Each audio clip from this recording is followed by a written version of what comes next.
최근에 드라마를 하나 봤는데 드라마의 제목이 은수 좋은 날이란 드라마였어요.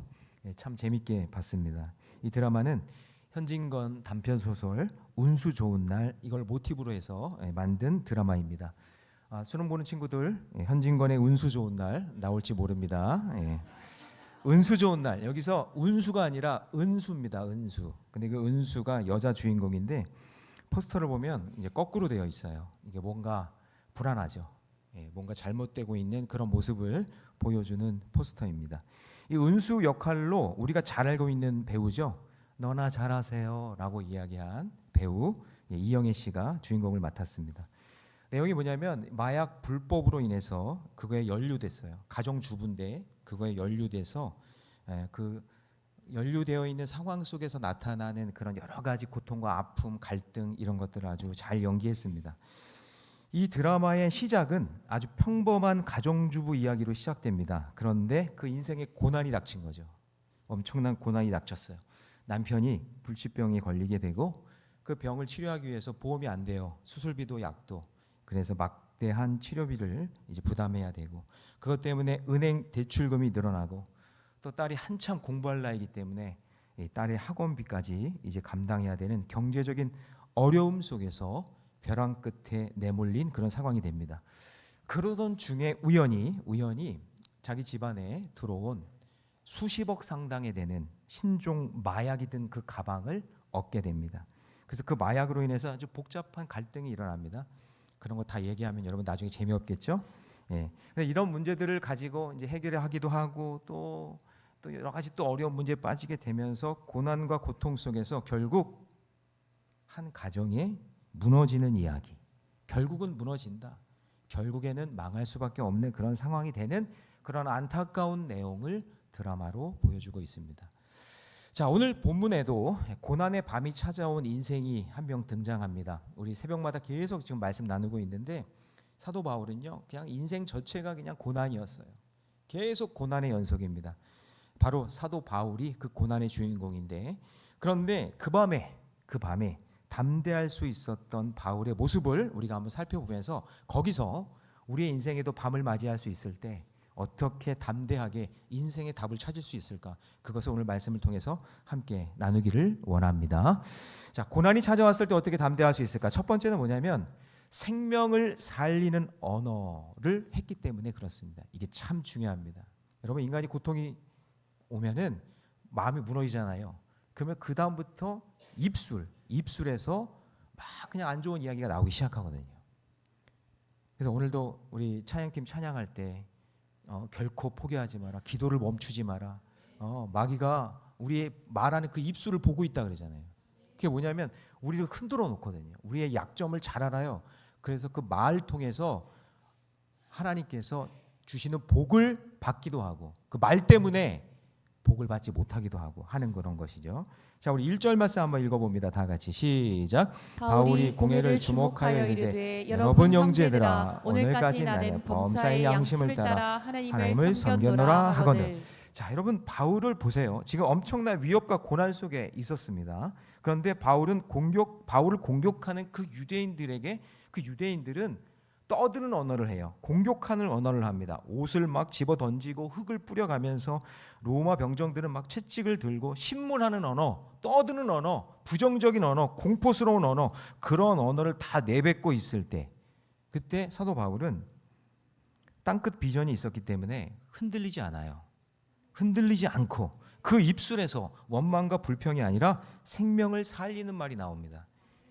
여러분 형제들아 오늘까지 나는 범사에 감사했던 사도 바울, 그죠?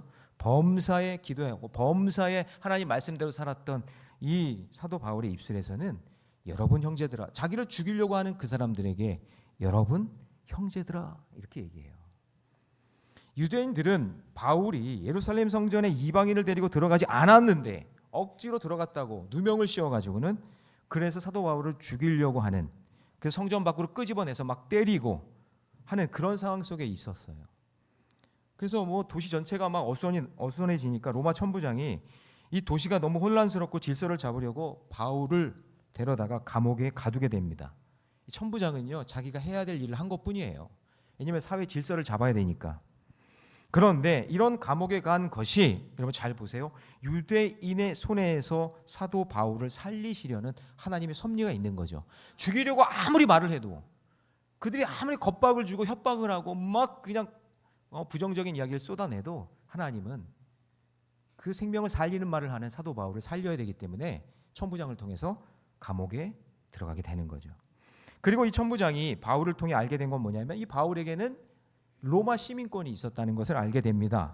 여러분, 로마 시민권이 있는 사람은요, 사실은 가둘 수도 없고 때릴 수도 없고 죽일 수도 없는 존재예요. 이 타지의 땅에서 왜 로마 시민을 죽여요? 그거 있을 수 없는 일이란 말이에요. 그래서 이 천부장은 바울의 죄가 무엇인지 시시비비를 따지려고 유대인들의 공회, 사내들인 공회죠, 71명의 유대인들이 모여가지고 하는, 그것을 소집하게 되는 내용이 오늘 본문 속에 있는 거죠. 그러자 그 공회에서 우두머리격에 해당되는 대제사장 아나니아가 바울의 말을 끝까지 듣지도 않아요. 바울이 형제들아 하면서 아주 너무나 초연하고 태연하게 아주 생명 살리는 말, 긍정적인 말을 선포하고 있으니까 다짜고짜 바울의 입을 치라, 입을 때리라는 얘기예요. 여러분, 여기 입을 치라는 얘기는요, 이거 정말 인격적인 모독입니다. 말하고 있는데 입을 때리라는 거예요. 옆에 사람 입 한번 때려보세요. 말하고 있는데 그 기분 진짜 나쁜 거죠. 인격적인 모독하는 거란 말이에요. 그런데 여러분 생각해 보세요. 대제사장이 하는 일이 뭐예요? 백성들의 죄를 하나님께 제사를 드리면서 죄를 해결해 주는 영적 지도자가 대제사장이잖아요. 그런데 바울의 말을 듣자마자 지금 폭력을 행하도록 시키고 있는 거죠. 아니, 백성들의 죄를 해결해 주지는 못할 망정, 이 대제사장이라는 사람이 사람을 시켜서 죄짓게 만들고 있는 거죠. 그러니까 이 당시에 유대교 종교 지도자들이 얼마나 타락했는지를 보여주는 겁니다. 그러자 바울이 도무지 참을 수가 없었어요. 그래서 그들을 향해서 이렇게 외칩니다. 3절 시작. 바울이 이르되 회칠한 담이여, 하나님이 너를 치시리로다. 내가 나를 율법대로 심판한다고 앉아서 율법을 어기고 나를 치라 하느냐 하니. 그러니까 예수님이 여러분 말씀하신 회칠한 무덤, 여기서 말하는 회칠한 담도 같은 의미예요. 겉으로는 거룩한 척 하고 있는데 속은 썩은 송장처럼 그러고 있다는 거죠. 위선자들이에요. 외식하는 자들이에요. 교만한 자들입니다. 그러자 그곳에 있던 한 유대인이, 아니 네가 감히 대제사장에 그런 욕을 하냐? 그러니까 사실 사도 바울은 몰랐던 거예요. 거기 있는 사람들이 전부 다 부정적으로 이야기하고 타락한 집단이기 때문에 그런 사람들에게 얘기한 건데, 이 사람들은 사도 바울을 또 모욕을 주려고, 아니 네가 대제사장에게 욕을 하냐? 그러면서 4절에서 그렇게 얘기하는 거죠. 그러자 이 말을 들은 바울이 나는 대제사장인 줄을 몰랐다고 하면서 정중하게 사과를 합니다. 그러니까 여러분, 바울은요, 그 입술이 생명의 언어가 있어요. 자, 여러분 5절 말씀 같이 있습니다. 시작. 바울이 이르되 형제들아, 나는 그가 대제사장인 줄을 알지 못하였노라. 기록하였으되 너희 백성의 관리를 비방하지 말라 하였느니라 하더라. 그러니까 성경에 나와 있는, 출애굽기에 나와 있는 말씀을 떠올리면서, 그 백성의 리더들을, 그 관리자들을 이렇게 비방하지 말라 그랬는데 내가 그렇게 했다면 내가 미안하다, 내가 몰랐다. 그러니까 바울은 자기 잘못된 부분에 대해서는 겸손하게 인정하면서 그리스도인으로서의 예의를 지키는 사람이었어요. 대제사장 아나니아는 바울의 인격을 모독하면서 입을 치라고 했지만 바울은 아나니아를 대제사장으로 존중해주고 있는 거죠. 그러니까 여러분, 그리스도인은 죄악과 불의에 대한 단호하게 말할 때가 있지만, 그러나 그 사람의 한 영혼에 대해서 정말 소중히 여기고 존중해야 된다는 것을 잊지 마시기 바랍니다. 목회자 중에는요, 뒤늦게 소명을 받아서 늦게 목회하시는 분도 있어요. 저도 늦게 한 케이스지만 그렇게 늦은 건 아니에요. 저는 하나님께서 참 은혜로 이렇게 정상 코스를 밟게 하셨는데, 그런데 진짜 나중에 늦게 소명을 받아서 전도사부터 시작하시는 그런 분들이 있어요. 이번에도 평신도 성경학교를 준비하면서 한 분이 모르는 얼굴이 있길래 보니까 저랑 동갑인데 수련목 1년차 전도사를 하시더라고요. 그런데 여러분, 자기가 정혜원 목사라고, 자기가 경력도 많고 자기가 일찍 안수받았다고, 나이가 많다고 어린 목회자들, 늦게 직분받고 있는 사람들 무시하면 돼요, 안 돼요? 안 됩니다. 안 돼요. 제가 예전에 있던 지방에서 그걸 봤기 때문에 그래요. 여러분, 여러분들보다 연소하다고 교육자들을 무시하면 안 돼요. 예? 교육자들 흉보면 안 돼요. 하나님이 세운 종이잖아요. 하나님이 이끌어주신 백성이잖아요. 하나님께서 인도해 주시는 백성들이잖아요. 우리 모두는. 그러면 나보다 나이 어리다고, 연소하다고, 배운 게 좀 없다고, 돈이 없다고, 연약하다고 그 사람들이 함부로 말하고 비난하면 안 되는 겁니다. 그거 죄 짓는 겁니다. 여러분, 나와 다른 그 사람도 하나님의 피조물이라는 것을 꼭 명심하시고, 바울은 거짓과 위선에 저항하되 한 영혼에 대한 가치에 대해서 존중해주고 있는 모습을 우리에게 보여주고 있는 거예요. 자기를 죽이기 위해 모인 사람들을 뭐라고 불렀어요? 형제라고 불러주잖아요. 여러분, 예수님도 십자가에 못 박은 자들을 용서하시고 긍휼히 여겨주셨어요. 십자가에서 죽어가시면서도 구원받은 하나님의 자녀로 그들을 사랑하셨어요. 여러분, 성경은 사랑이 없으면 아무것도 아니라고 얘기해요. 아무것도 아니야. 아무것도. Nothing. 직분이 있든 목사든 뭐든 뭐 아무것도 아니야. 엄청난 일을 감당해도 뭐 몸을 불사르게 내어줘도 선행으로 공로가 많아도 천사의 말을 하고 엄청난 열변을 토하고, 그런데 그 사람에게 사랑이 없다? 그건 nothing. 아무것도 아니에요. 아무것도. 문제는 메말라 가는 이 사회적 변화 속에 저는 참 안타까운 게, 가정이 그렇게 메말라 가고 있고 이 세상이 그렇게 메말라 가고 있고 교회도 메말라 가고 있는 모습을 보는 거죠. 감사가 사라져요. 은혜가 사라져요. 이기적이고 자기만 하는 그런 모습들이 나타나요. 이 세상을 가만히 한번 보면은, 자 보세요 여러분, 핸드폰 안에서 엄청난 정보들이 지금 넘쳐나죠. 그런데 그 정보들을 잘 보면 사랑 없는 지식이요, 사랑 없는 정치요, 사랑 없는 문화요, 사랑 없는 경제요, 사랑 없는 정보들로 가득 차 있어요. 가득 차 있어요. 서로 죽이려고, 서로 비난하고 욕하고 공격하고. 그러니까 사람과 사람 사이의 관계가 어떻게 돼요? 점점점 메말라가고 점점점 인색해지고. 그러니까 여러분, 요즘에도 남녀들이 데이트할 때도 보면은 핸드폰만 본다며요. 얼굴도 쳐다보고 그냥 왜 이렇게 격하게 이렇게 핸드폰만 본대요. 아니 지금도 핸드폰만 보고 있는 분 계실 거야. 지금 예배 드리면서 하나님 바라봐야 되는데. 그러니까 얼굴을 안 쳐다보고 데이트하는데도 그냥 계속 핸드폰만 보고, 어떤 부부는 몇 년 동안 5년 동안 핸드폰으로 대화한대. 카톡 해가지고. 그러니까 여러분, 온 가족이 식사하면서 핸드폰만 보고 있으면 어떻게 합니까? 저희 집은 무조건 핸드폰 안 된다. 대화하자, 이야기하자. 식탁 안에서만큼은. 어떤 부분은 대화를 메모로만 한대요. 포스트잇에다가 이렇게 써가지고 음식 먹으면 바로 말을 안 한대. 그냥 그렇게 한대요. 오늘 저녁 식사는 김치찌개가 어때? 뭐 이런 식으로 해서 붙여놓은대요. 전문가들이 하는 말이 뭐냐면요, 이런 상황이 되잖아요. 이거는 정서적으로 이혼이라는 거죠. 자, 여러분, 바울은 하나님의 일을 하다가 억울한 그 누명을 쓰고 결박당하고 지금 고난당하고 있는 이런 상황이에요. 그런데 자신을 죽이려는 유대인 앞에서도 여러분 형제들아, 여러분 형제들아 라고 대화를 시도하면서 인간적인, 인격적인 예의를 갖추고 있는 겁니다. 사랑하는 형제자매 여러분, 하나님의 사랑을 받은 자로서 한 영혼을 향한 존중과 성령의 예의를 갖추시기 바랍니다. 예의를 갖추세요. 예의를.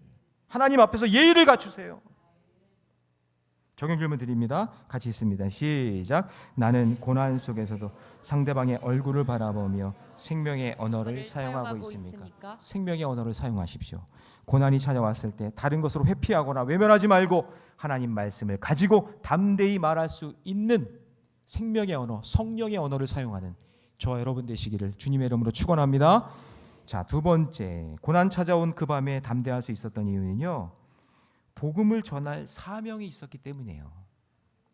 자, 여러분 6절을 보시면, 6절 한번 길지만 읽어볼까요? 다 같이 시작. 바울이 그중 일부는 사두개인이요 다른 일부는 바리새인인 줄 알고 공회에서 외쳐 이르되 여러분 형제들아 나는 바리새인이요 바리새인이요 또 바리새인의 아들이라 죽은 자의 소망 곧 부활로 말미암아 내가 신문을 받노라. 자, 여러분 여기 죽은 자의 소망이라는 거에다가 굉장히 중요한 부분이니까 밑줄을 쳐놔야 돼요. 바울이 전한 복음은 언제나 변함없어요. 조금 멘트나 이런 표현들이 다를 수 있지만 바울이 전한 복음은 항상 예수 그리스도의 십자가 부활 승천이에요. 뭐라고요? 예수님의 십자가 부활 승천입니다. 그러니까 여러분 잘 보세요. 죽은 자의 소망이 뭘까요? 예수님의 십자가로 죽으셔서 나의 죄의 문제가 해결되고 그리고 3일 만에 부활하셔서 죽음의 문제가 해결되고 승천하셔서 영생의 문제가 해결돼야 되는 것이 죽은 자의 소망이죠. 맞죠? 그래요. 이 죽은 자의 소망이라는 이 말 속에 예수 그리스도의 십자가와 부활과 승천이 담겨져 있는 거예요. 그러니까 지금 바울은 이것을 선포하면서 여기까지 온 거예요. 앞으로 로마까지 가서 선포할 말씀도 예수 그리스도의 십자가 부활 승천이에요. 그러니까 바울의 가슴 속에는 뭐가 있어요? 죽은 자의 소망, 예수 그리스도의 십자가 부활 승천, 이걸로 충만한 거예요. 이게 가득한 거예요. 이걸 전하는 게 사도 바울의 사명이에요. 그래서 가는 곳마다 그렇게 얘기하는 거예요. 예수 그리스도의 십자가 부활 승천. 이것 때문에 유대인들에게 미움을 받은 거예요. 예수가 도대체 뭔데? 예수가 도대체 뭔데 거기에 죄의 문제가 해결되고 죽음의 문제가 해결되고 영생을 하다. 율법을 지켜야지, 율법을. 이런 유대인들과 사도 바울이 계속해서 갈등하게 되는 거죠. 그래서 바울을 죽이겠다는 사람이 40명이나 있었잖아요. 제가 새벽에 얘기했죠? 도우미들. 여러분들 도움이 있죠? 만약에 한 사람만 저는 이런 생각이 돼요. 저에게 진짜 한 사람만 각오하고 저를 죽이겠다고 그러면 저 잠이 안 올 것 같아요. 밥맛도 없을 것 같아. 설교도 안 될 것 같아요. 그런데 지금 이런 상황 속에서 사도 바울이 계속해서 그 입술을 열어서 지금 십자가 부활 승천을 외치고 있다. 그런데 자기 사명이 없는 사람이 있습니다. 가끔 저는요 이런 걸 해요. 우리 교회는 아니지만 가끔 형제님 자매님 예수 믿고 구원 받으셨습니까? 라고 물으면요, 그러면 눈치를 딱 보다가 저요? 저 교회 다녀요. 그래요. 내가 교회 다니는 거 물어봤나? 그리고 또 어떤 분은 그래요. 저 어머니가 믿어요. 아버지가 장로예요. 이렇게 말하는 사람들이 있어요. 교회 다니는 것과 어머니가 믿고 아버지가 장로인 거, 그거 예수 그리스도의 십자가 부활 승천과 무슨 상관이 있어요? 내가 믿어야지. 그렇죠? 그러니까 내가 만난 예수님을 구원자로 믿는지, 그래서 나의 사명이 무엇인지, 그래서 나의 땅끝은 어디인지 그거를 고백할 수 있어야 되는 거죠. 여러분 그게 사명이에요. 여러분 부모 신앙에 숨지 마세요. 부탁드려요. 부모 신앙에 숨지 마세요. 배우자 신앙에 숨지 마세요. 아무 일도 일어나지 않아요. 나의 신앙이 있어야 돼요. 나의 사명이 있어야 돼요. 하나님 나를 부르신. 그 바울처럼 복음 앞에 당당하게 설 수 있는 이유는 다수 속에 숨어 있는 게 아니라 지금 다수가 나를 공격하잖아요. 그런데 그 앞에 당당히 설 수 있는 것은 나는 절망적인 그 순간에도 나는 절대 하나님이 나에 주신 사명이 있기 때문에 나는 여기서 죽지 않는다, 이거예요. 근데 여러분 성경 보면 가인과 아벨을 보세요. 하나님을 똑같이 예배하는데 겉으로 보기에는 누가 더 잘 드리는지 몰라요. 그렇죠? 여러분 아셨어요? 누가 더 잘 드렸어요? 모르잖아요. 아니 가인은 고기를 드렸잖아요. 그리고 아벨은 야채를 드렸나? 그럼 야채가 요즘에 더 비싸니까 더 좋은 건가? 이게 이렇게 따지면 안 되잖아요. 가인과 아벨이 지금 하나님 앞에 예배를 드리고 있는데 누가 더 잘 드리는지 누가 더 못 드리는지 몰라요, 우리는. 그런데 보세요. 결정적인 순간에 믿음이 들통나요. 왜냐? 하나님은 재물을 보는 게 아니라 그 사람 중심을 보잖아요.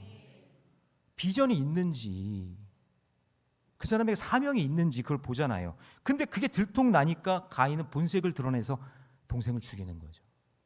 그러니까 똑같이 예배를 드리고 있지만 그 안에 복음이 있느냐, 사명이 있느냐, 이게 여러분 죽고 사는 문제예요. 죽고 사는 문제.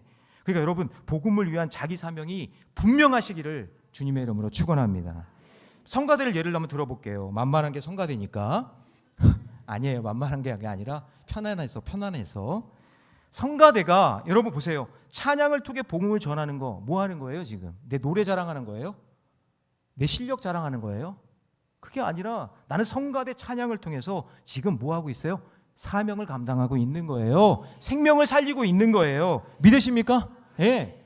관리부가 하는 일은 뭐예요? 어제 주차장 청소 열심히 해주셨는데 여성교회가 바자회 사역을 감당하니까 그 선교 사역 감당하는데 함께 도우면서 생명 살리는 일을 지금 같이 하고 있는 거예요. 같이. 그런데 사명이 없으면 억지로 해요. 인색하게 해요. 기쁨도 없어요. 목사 눈치 봐요. 여러분 다 마찬가지예요. 속장, 인도자, 교사, 주방봉사 구원받은 감격 없이 사명감 없이 대충 하려면요. 여러분 안 하는 게 훨씬 나아요. 정말요. 안 하는 게 훨씬 나아요. 그 대신에 진짜 정말 여러분 한번 기도해 보세요. 내가 진짜 사명감 가지고 생명 살리는 일을 내가 지금 하고 있나. 안 그러면 그냥 목사님 제가 기도해 보니까 저 사명이 없어서 못할 것 같아요. 저는 다른 사역을 할게요. 저는 그 사역보다는 이 사역이 더 좋은 것 같아요. 아니 이렇게 얘기하시는 게 더 솔직한 거 아니에요? 그렇잖아요. 우리 교회는 1인 1사역이잖아요. 우리 솔직히 성가대, 교사, 청년부 지금 사역을 엄청나게 많이 맡아서 힘들어하는 분들도 계셔요. 물론 능력이 되고 시간도 되고 여건이 되면 하면 좋겠지만 제가 드리고 싶은 이야기는 억지로 하지 말라고 해요. 사명감 없이 그냥 건성건성 누구 하니까. 그러니까 여러분 저는 이런 생각이 들어요. 속회 편성 어렵지 않아요. 속장 없으면 돼요. 인도자 없으면 되는 거예요. 아니 다른 속회 편성하면 되잖아요. 속회 없어지면 하늘이 무너진 거예요? 구원을 못 받나요? 그거 아니잖아요. 이 속장이 없고 인도자 없으면 다른 속회 편성해가지고 이렇게 구성하면 되잖아요. 그게 지혜로운 거잖아요. 그냥 없어지면 엄청난 일들이 일어나나요? 그렇지 않아요. 잘 한번 생각해 보세요. 꼭 필요하면 하나님이 거기에 속장을 보내주시던가 인도자를 보내주시던가 아니면 내년에 속장 인도자 교육을 통해서 새롭게 세워지던가 그렇게 해주실 거 아니에요? 근데 원하지도 않는 사람을 억지로 세워가지고 사명감도 없는데 왜 그 일을 해요? 잘 한번 생각해 보세요. 그건 아니라고요. 그것 때문에 더 힘들어지는 거예요. 그러니까 정말 중요한 건 뭐예요? 내가 맡은 일에 사명이 있는가? 생명 살리는 그 마음이 있는가? 여러분 성경을 보면 사명 감당한 사람들의 명단이 다 나와요. 출애굽기에 보면은 12지파를 나누고 난 다음에 그 12지파의 그 진영 가운데 누구 지파가 누가 있고 하면서 이름을 쫙 공개해요. 이름이 나오죠? 읽을 때 좀 답답해요. 그래서 이거 그냥 예를 들어서 김영진 외 몇 명 이렇게 하면 되잖아요. 근데 그냥 이름을 다 하나씩 다 기록해놔요. 느헤미야에 보면 성벽 재건할 때 여기 맡은 사람들 이름 쫙 공개하고 여기 맡은 사람 이름 쫙 공개하고 다 이름을 적어놔 있어요. 여러분 성경 안에 왜 그렇게 이름을 다 적어놨죠? 기록된 그 사람들이 사명을 감당했다라는 기록을 적어놓은 거예요. 이 사람들이 그걸 감당했다. 사명감 가지고 목숨 걸고 그거를 감당했다. 할렐루야. 예. 그래서 여러분 생각해 보세요. 똑같은 그림이 있는데 이 그림에는 화가의 사인이 있어. 낙관도 있고 친필. 이쪽에는 없어요. 그러면 똑같이 보이지만 이 가격 차이는 하늘과 땅 차이가 나는 거예요. 여러분 주보를 보세요. 주보에 나오는 속회마다 기록된 이름이 있죠. 하나님 보시기에 100배 1000배로 소중한 사람들이 거기에 이름이 적히는 거예요. 사명 감당할 사람들이 거기에 적히는 거예요. 왜죠? 그 사람이 바로 성가대든 속회든 내가 맡은 것이든 내 생명 걸고 목숨을 전할 사명자의 명단을 하나님이 우리 교회 주보에 적어주신 거예요. 왜 이거를 하찮게 여기세요? 그래서 땅끝 비전이 있는 사람은 사명감 가지고 살아가는 거예요. 전 새 가족에게 늘 말씀드립니다. 늘 점검하는 게 있어요. 말씀이 들리십니까? 말씀이 들리세요? 그게 왜 중요한지 아세요? 말씀이 들려야 살아나고 말씀이 들려야 사명을 붙잡아요.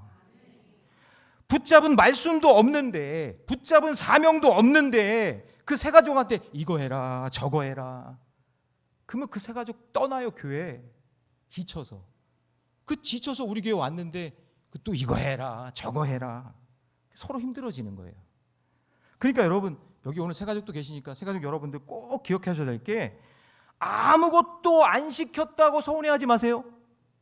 혹시 내가 지금 엄청난 능력이 있는데 지금 아무도 나의 실력을 몰라주네, 나한테 와가지고 뭐 이렇게 해주는 게 없네, 그것 때문에 서운해하지 마세요. 그게 중요한 게 아니에요. 함께 사역하고 싶으시면 저나 교육자나 장로님이나 아니면 속해 인도자들에게 말씀하세요.